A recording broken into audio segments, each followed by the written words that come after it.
bawa sahabat-sahabatmu wahai Urwah, bawa anak-anakmu wahai Urwah. Maka Sayyidina Urwah membawa beberapa sahabatnya dan anak yang paling dia cintai. Anak yang paling dia cintai dia bawa. Di pertengahan jalan kakinya sakit, tidak tahu kenapa, tidak bisa berjalan. Lalu dipijit, kalau kata orang diurut kali ya, salah urat atau apa gitu ya. Capek perjalanan jauh. Maka ternyata tambah dipijit tambah sakit. Dicari tahu kenapa ini, disuruh berdiri gak bisa berdiri. Akhirnya dibopong sampai ke negeri Syam. Khalifah gak enak hati, ya Allah, ini orang saya mau bahagiain kok malah datang tambah jadi sakit, jadi sedih, jadi lupa dong akhirnya. Orang kan kalau misalnya kita mau bahagiain, ternyata di tengah jalan ada kecelakaan atau apa, yang diingat akhirnya apa? Kecelakaannya. Yang diingat yang gak enak-enaknya. Maka Khalifah gak mau tahu, ini harus diobatin. Panggil semua dokter, dipanggil semua dokter yang ada pada masa itu, yang terbaik.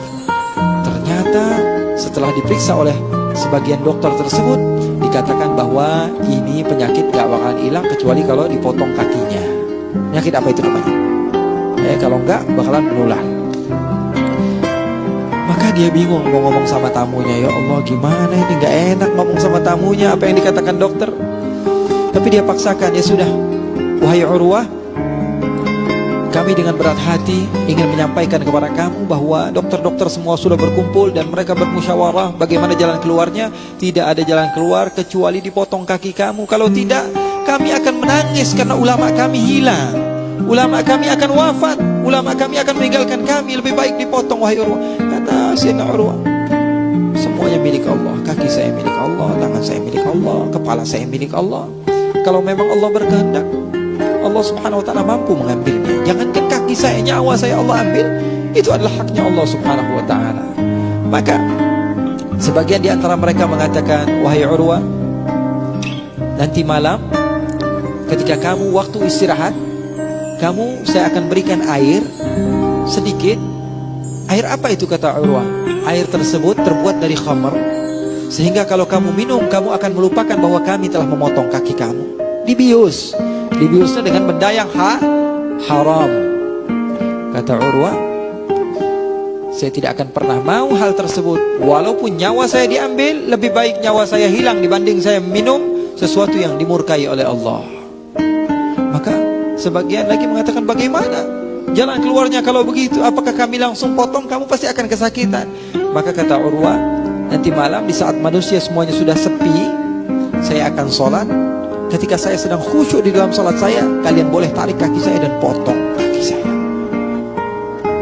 Maka mereka mengikuti apa perintah Urwah. Beliau pun memulai takbirnya. Ketika itu beliau sudah berusia dan kitab-kitabnya sudah menyebar di mana-mana. Ilmunya sudah bermanfaat luar biasa, sudah sepuh. Maka beliau pun memulai sholat. Ketika beliau sujud, lama sekali sujudnya. Para dokter tahu kalau ini kesempatan untuk memotong kakinya. Maka ditariklah kaki Urwah lalu dipotong. Dan Sayyidina Urwah tidak merasakan sedikit pun dan tidak membatalkan sholatnya, karena hatinya sudah bersama Allah. Orang itu kalau lagi asik sama orang yang dia cintai, dia gak ingat kanan, gak ingat kiri, gak ingat depan, gak ingat belakang. Betul atau tidak? Kalau lagi asyik dengan sesuatu, lagi main game misalnya, ibunya manggil, bapaknya manggil, gak kedengeran sudah. Ada telepon malah dimatiin teleponnya. Betul atau tidak? Udah gak ingat sama yang begituan, lagi fokus sama satu hal. Sayyidina Urwah mengajarkan kepada kita kalau fokusnya beliau kepada Allah. Beliau pun meneruskan sholatnya. Selepas sholat beliau melihat darah yang banyak sehingga beliau pun pingsan. Pingsannya kapan? Setelah sadar. Selepas sholat baru beliau pingsan. Tidak bangun-bangun sampai pagi. Anaknya bermain-main di luar. Ketika sedang bermain, ternyata anaknya bermain sama kuda milik raja. Kudanya tersebut menendang kepala anaknya sehingga anaknya tersebut terjatuh. Dan ketika dilihat ternyata anaknya sudah meninggal. Anak yang paling dicintai Sayyidina Urwah meninggal. Lagi main sama kudanya raja, meninggal anaknya. Bingung ini raja. Ya Allah, belum kelar atuh lagi. Gimana ngomongnya ini sama Urwah?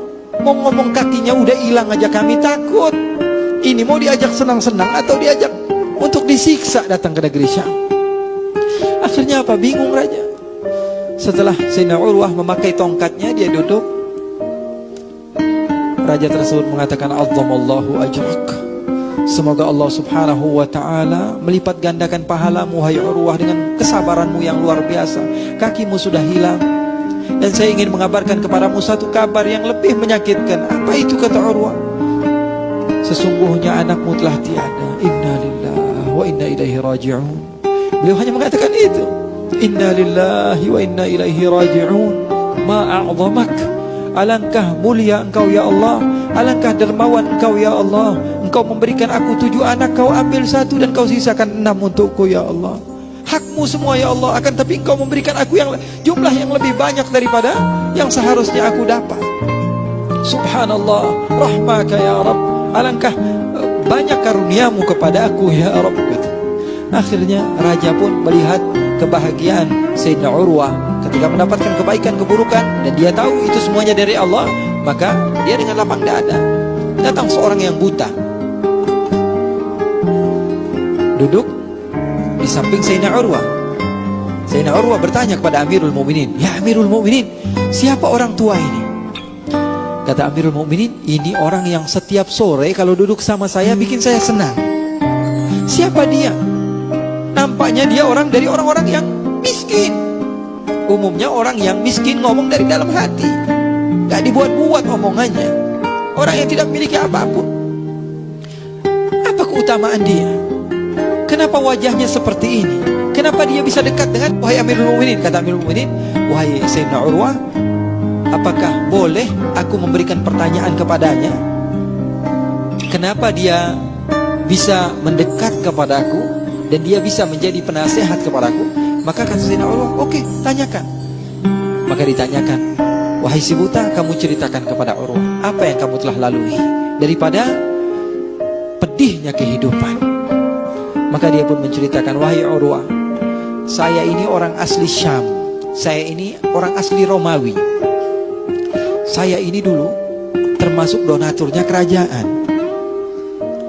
Bapak-bapaknya Al-Walid Ibni Abdul Malik.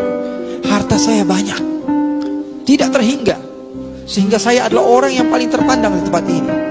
Tapi di satu malam Allah subhanahu wa ta'ala berikan banjir yang begitu besar, sehingga jangankan harta saya, istri saya, anak saya diambil semua oleh banjir tersebut.